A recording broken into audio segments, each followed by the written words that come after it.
Number 2. So, kanina sabi ko, hindi mo tinanggap ang kanyang salita, ibig sabihin, hindi mo siya mahal. Di ba pag may magsasalita sa iyo, papakinggan mo maigi pag interesado ka. Para sa pagtuturo, pag ang estudyante mo hindi nakikinig sa iyo, ang labas ng teacher, hindi mo nire-respeto. Hindi mo pinaniniwalaan. Di wala ka palang kwentang estudyante. Tama ba? Nag-teacher din po ako. Teacher education ako. All around. O, sige. Huwag na yung pag-iiyak ang Irish. Number 2. Ang tao hindi tumanggap kay Kristo, ibig sabihin, hindi mo kayang manampalataya sa ginawa ni Kristo sa lupa, ganun din mga bagay na pangkalangitan, spiritual na bagay.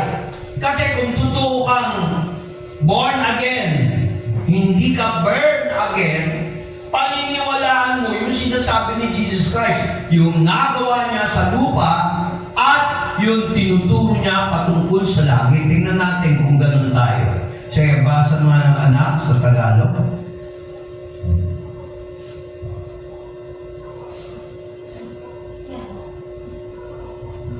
Kung sinasabi ko sa inyo ang tungkol sa mga bagay na makalupa at hindi ka naniwala, paano ka maniniwala kung sasabihin ko sa iyo ang mga bagay na makalangit? Si Jesus po yung nagsasalita mo.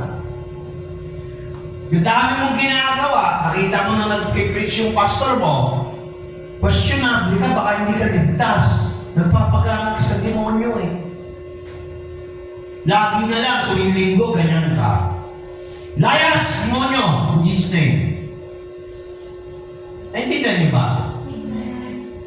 Kasi kung totoo ka tumanggap kay Kristo, isang salita na ng pastor mo, hindi mo na uulit-ulitin. Sa lupa pa lang yan. Eh, paano ngayon sa langit? Sabi ni Lord, wala palang fake to. Fake pala, hindi fake. Fake.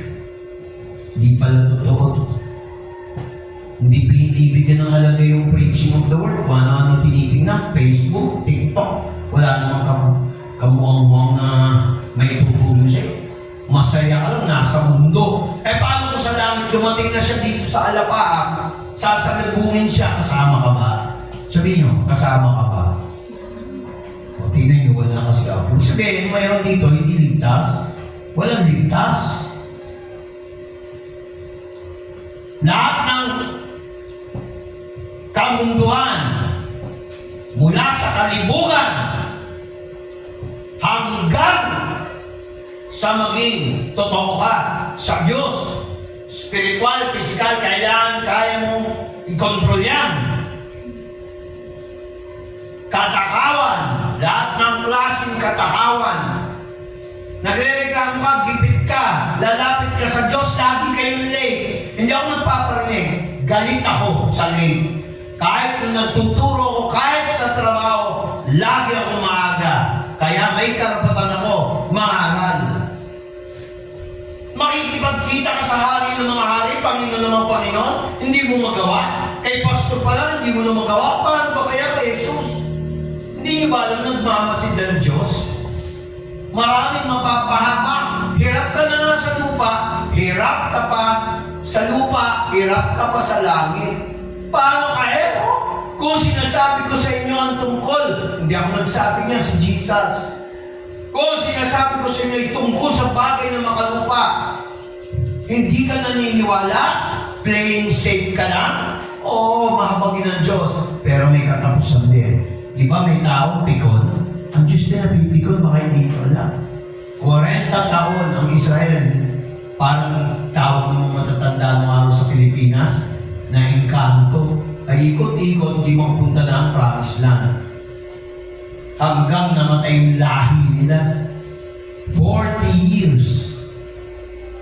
4 generations. Papayag ba kayo hanggang mag-asawa kayo, hirap kayo? Ano naranasan ko? Naranasan namin ni Del. ng mga anak ko. Dahil sa hindi pagsunod. Ay, si Papa, Pastor, hindi sumusunod. Hindi kami susunod. Di ba kinuwento ni Ignas sa inyo? Totoo yun. Tingnan mo naman ang nangyari. Kung kailangan pa pala akong ma-stroke para maniwala sila nakausap ko ang Diyos. Hintayin niyo yun, mangyari sa tatay at nanay niyo. Nanay niyo, sabihan niyo, tatay niyo. Ma! Pa! Hindi ko kailangan ng malalaking church! Kasi sa malaking church ko lang, lagi pa tayong late. Yung ba kayang maliit na church? And Diyos hindi tumitingin sa laki ng church. Oh. Hindi ako nagpapanginig. Sinasabi ko lang sa inyo. Pag kayo na late pa at tuwing dadasal kayo sa Panginoon, sabihin ko sa inyo ang bigat ng biyaya.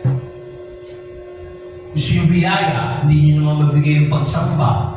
Ano ba naman yung purihin at pagsambahan ng Diyos? Tama ba ako? O ito pa, pangatlo.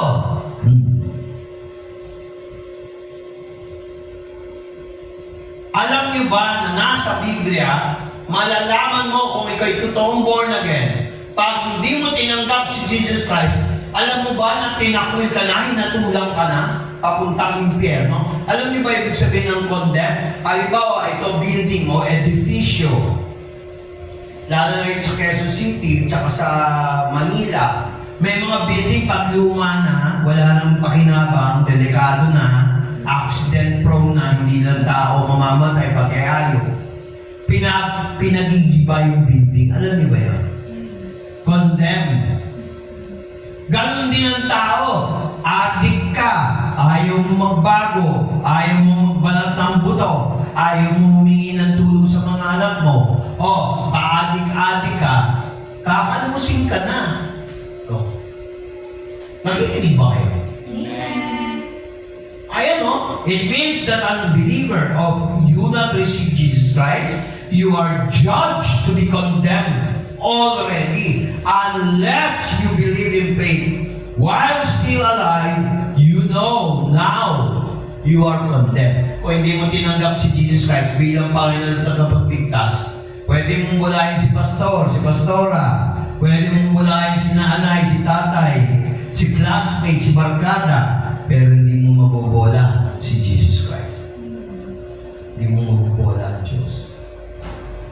Eh doon pa lang, lagi na lang kayong late. Eh kasi late si gumising. Eh kasi may naliligo pa sa banang. Diyos ko naman, agaan. Ang layo-layo ng bahay ko, Santa Maria. O tingnan mo, nung sumunod sila, nagkabahay pa kami. Hindi naman ako bubili noon, anak ko. Hindi pagyayabang yun.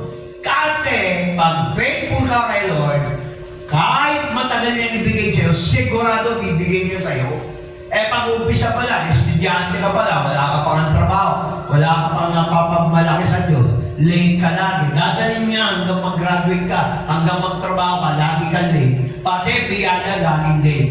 Sino ba kiniinisan ng mga amo? Pinasasweldo kita, late ka. Pinasasweldo kita, late ka. Estudyante ka, late ka. Ba't ibibigyan kita ng malaking marka? Eh dito pa lang sa church, binabaliwala mo na. Sa langit pa ba? Tatanggapin ka. Oo, sambahin natin ang nakakatakot, ang makapangyarihang Diyos ng mga Diyos. Kahit ang mga demonyo, kahit si Satanas, walang magagawa. Kayong tubig. Ang tanong, tinanggap mo ba si Kristo? Baka hindi, baka pakitang tao lang.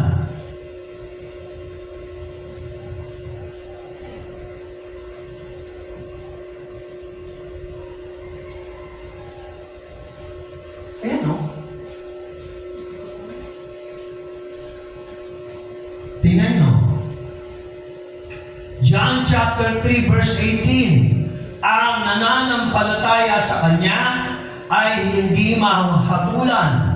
Ang nananampalataya, di nananampalataya, ay nahatulan na dahil hindi siya nananampalataya sa pangalan na natatanging anak ng Diyos. Sa English, begotten. Ibig sabihin ng begotten, unique, the only. Son, Jesus Christ. Ang tanong ko, nanampalataya ka ba Jesus? Bakit ka?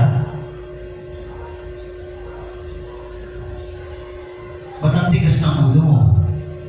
Alam mo, tagabasa ka, ayaw mo magbasa. Hindi ako nagpaparinig, sinasabi ko lang yung totoo. Masakit ako magsalita kasi totoo.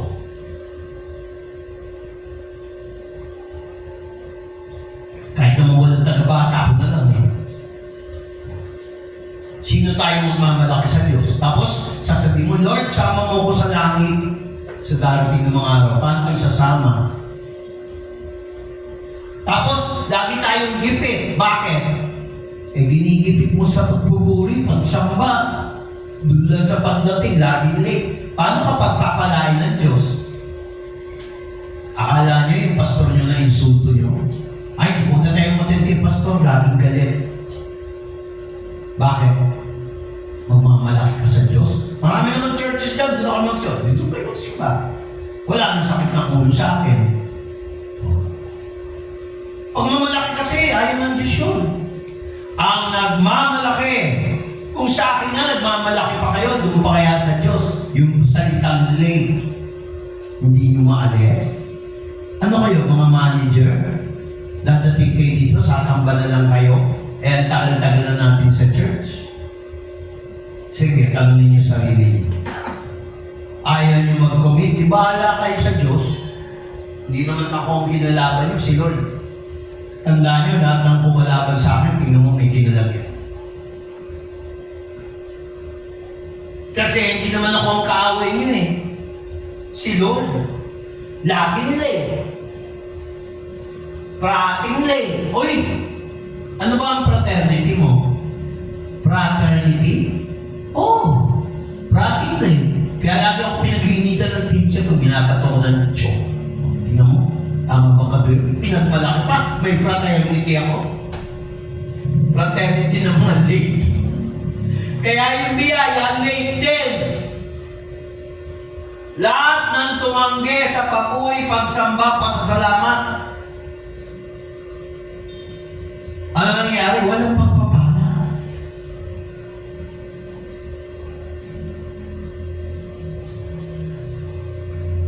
Ay, ayoko pumunta sa church kasi may utang ako. Bakit? Sinisingil ko ba kayo? Siya lang naman magpapasaya sa akin, sumamba, magpuri, maglingkod sa kanya. Yun ang pinakamasaya namin ito. Lalo na ako.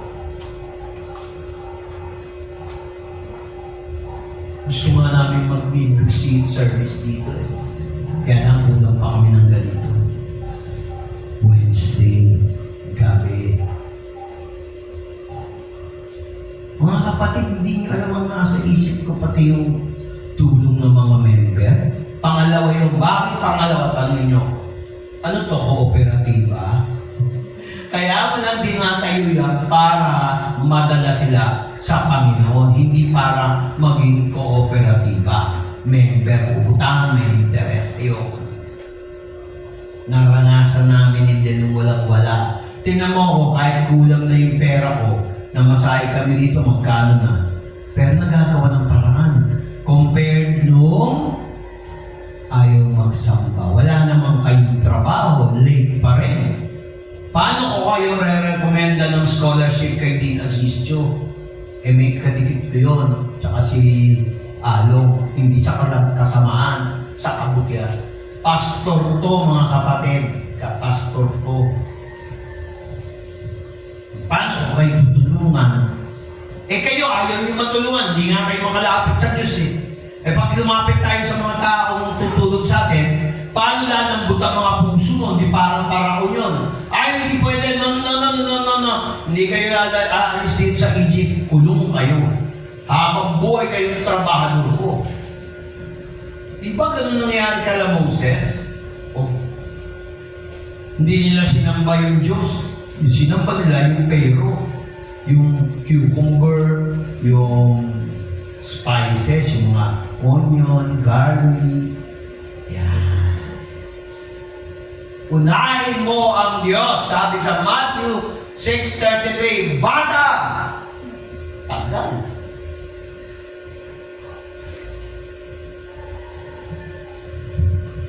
Datapwat at ang kanyang katwiran at ang lahat ng mga bagay na ito ay pawang idaragdag sa inyo. Pangako yun. Hanapin niyo muna ang kaharian ng Diyos at lahat ng mga bagay na ito ay may dadagdag sa inyo. Kung babasahin niyo yung buong Matthew chapter 6 sa paghingi, nandoon ang formula. Hanapin niyo muna si Kristo at ang kaharian ng Diyos. Tsaka ka kumilos, hindi yung kikilos ka bago ka magdasal, mali. Magets nyo ba? Magdasal muna. Huwag kayo mag-amen kung lagi kayong late. Galit talaga ako sa late. Hindi ako nagpaparinig. Ganyan din yung sinabi ko nun sa Pandi nung nag-guest ako noon. O lahat, nag-attend. Kayo, kailan kayo mawawala sa sakit ng late? Late na mag-isip, late pa magbihis, late pang maligo, late pang pupunta sa worship. 4 na late, walang kakwenta-kwenta, kabagay-bagay. Ang daming dahilan. Kung sabihin nyo, wala pa kaming breakfast, sabihin nyo sa akin, dito na lang kayo mag-breakfast. Kasi hindi ka tuwing ng late eh. Mga kapatid, hindi po ito opisina ni pastor. Church to. Yung mga church, yun yung tinawag ng Diyos. Baka isa kayo dito. Ang nananampalataya sa Kanya ay hindi mahahanulan. Hindi ka nananampalataya. Nung pa lang sa kilos mo, laging late. Ang hindi nananampalataya ay nahatulan na at hindi siya nananampalataya sa pangalan ng natatanging anak ng Diyos. Tingnan mo, hindi ko na in-English. Puro nga, malinaw na yan, Tagalog. Sabi nga sa John chapter 5, verse 24, sabi niya, tunay nga.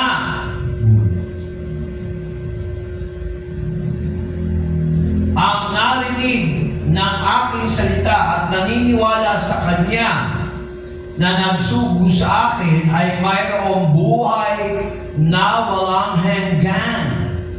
Walang hanggan, walang hanggan. At hindi mahahalulan. Sa halip, na ilipat na siya mula sa kamatayan patungo sa buhay. Kung ikaw, hindi naman totoong ligtas, hindi totoong tinanggap si Kristo, hindi ka na dapat late. Sasabihin niya, ay, hindi naman nababasa ni Pastor yung isip namin eh. Ba't niya kami hinahatol? May sintomas. Di ba, doktor? Hindi naman niya atong talaga yung sakit mo. Malalaman lang niya, tatanungin sa'yo, ano ba, nahihilo ba kayo? Nasusuka? Kailan pa ho yan? Ano yung kinain? Di ba gano'n? Dito sa church, yung late pa lang, hindi ka nananampalataya. Puro kasi mabait ako eh. Yung turo, puro pagpapara. May ibahin natin. Yan. Tama ba, Kar? Diba? Laging late. Alam mo na matraffic, late ka pa. Alapit-lapit lang ng bahay mo, nag-traffic ka, bibigyan pa kita pamasahe. Ba't na-late kayo? Bigyan ko kayo pamasahe. Ay, dyan ka lang nakatira. Pan-tricycle, gusto niyo? Naiinsulto ang Diyos eh, hindi naman ako eh. Ay ano, tunay nga. Ang nakarinig ng aking salita ay nagsugo sa akin, ay mayroong buhay na walang hanggan at hindi mahatulan. Lagi ka late, hindi ka pala ligtas. Hahatulan ka na. Alam mo na, impyerno ang punta mo, hindi sa langit. Naintindihan niyo ba? Sakit na, nagpaparinig si pastor, hindi ako nagpaparinig. Sinasabi ko lang yung nakita ng dalawang mata ko. Tuwing linggo yan. Paano ka magtuturo ng Sunday School? Paano ka magpapaawit? Ngayon pa lang, lagi ka nang o hindi late, nagkakasakit. Okay lang yung sakit, naintindihan ko yan, pero lagi nagkakasakit. Medyo iba na yan. Pa-doktor mo na yan, pa-x-ray ka na. Pag may mga problema kayo, sabihin nyo kay Den, papaabot niya sa akin. Kung ayaw niya i-group chat, o i-message nyo ako, i-PM nyo ako. Hindi nyo ako sinabihan eh. Pag mag-PM kayo, biniem nyo si Pastora, at wala pa nangyayari, sa akin kayo mag-PM. Huwag na sa group chat. Basta alam ni Del. Para magawa ng paraan. Kinig ba kayo? Ayaw ng Diyos yung hiya-hiya pagdating sa kabutihan. Ang ayaw ng Diyos, nahihiya tayo, huwag. Nahihiya tayo na maging maaga. Mas nakakahiya yun. Kaysa yung laging late. Para doon sa opisina, nagpa-blow yung manager namin. Nasa PLDT pa ako. Nagbigay ng paborito ko kasi yung gulaman, may yelo. Tapos may syrup na malapot, honey. Tapos may kape. Tapos parang brewed coffee na malamig. Parang halo-halo. Ice coffee. Oo, parang ice coffee. Hindi, may maganda pa sa ice coffee, malapot-lapot eh. May gulaman, may natat ni Coco pa nga eh. Coffee jelly. Yun. Maganda po sa coffee jelly, basta nagbawa siya. Eh, maaga ako. Oh, baka may kulang pa, sabi ni manager. Hindi pa ako dumarang. Hindi, big same na yung dalawa. Yung late, huwag yung bigyan. Nalaman, di nagsumbong sa akin. Ako naman, iniinom ko pareho. Di pa ako diabetic eh. Mga ano lang ako na, mga 30 lang edad ko nun. Sige. O, sino nalugi? Yung late. O late ka, i-record mo sa tinawag yung timekeeper. Late ka. Hindi na siya nabigyan ng gulaman. Hindi pa siya na kumain ng spaghetti tsaka manok dahil late. Tapos nabawasan pa sweldo mo dahil late. Ganon din dito. Chinecheck ng mga anghel sa langit yan. May sintas tayo dyan. Pero hindi na tatagal. Pabawasan ng Lord yung reward mo. Tapos pagdating sa langit, makikita mo, dapat pala sa akin yung bahay yung kalaki. Sa langit pala may bahay ng tao. Pagandahan, depende sa ginawa mo sa gawain. Iyan lang ng iba yan, nasa Bible yan. Yung mga nakaranas na namatay, nakita ang langit. Yan ang totoo. At saka ang sasalubong sa iyo, pag totoong born again ka, kung totoo ang tumanggap kay Kristo, ang sasalubong sa iyo, si Jesus mismo, hindi yung manok ni San Pedro. Pansabong lang yun, at saka si San Pedro, kalbo. Hindi yun ang sasalubong sa iyo. Yung mismong Panginoong Jesus. Gets nyo ba ako? Next!